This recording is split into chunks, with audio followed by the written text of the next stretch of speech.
Welcome to our channel. Today we how to log into Cloudflare for app security and routing, detailed guide step by step clearly. Begin by opening your preferred web browser. In the address bar, type in www.cloudflare.com and press enter. Wait for the Cloudflare homepage to load completely. Look for the login button located at the top right corner of the page. Click on the login button to proceed. You will be redirected to the login page. Here, enter the email address associated with your Cloudflare account. Next, input your password in the designated field. If you wish to stay logged in, check the Remember Me box.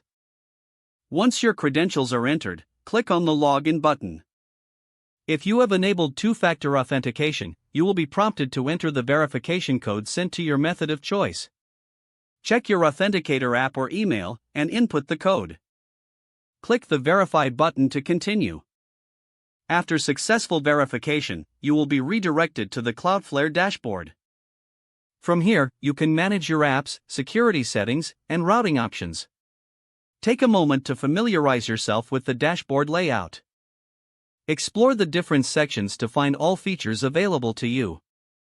Ensure your account settings are updated for optimal security.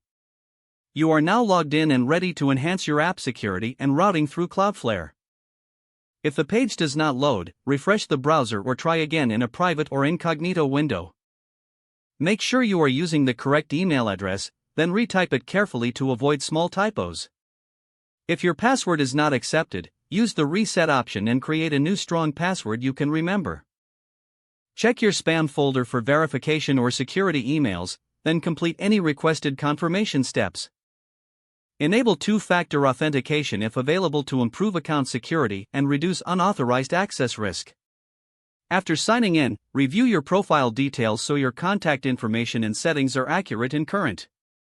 If you see an error message, note it down and try again after restarting your device and internet connection. Log out when you finish, especially on shared devices, to keep your account and payment information secure. If the page does not load, refresh the browser or try again in a private or incognito window. Don't forget to like this video and subscribe to our channel for more step-by-step tech guides.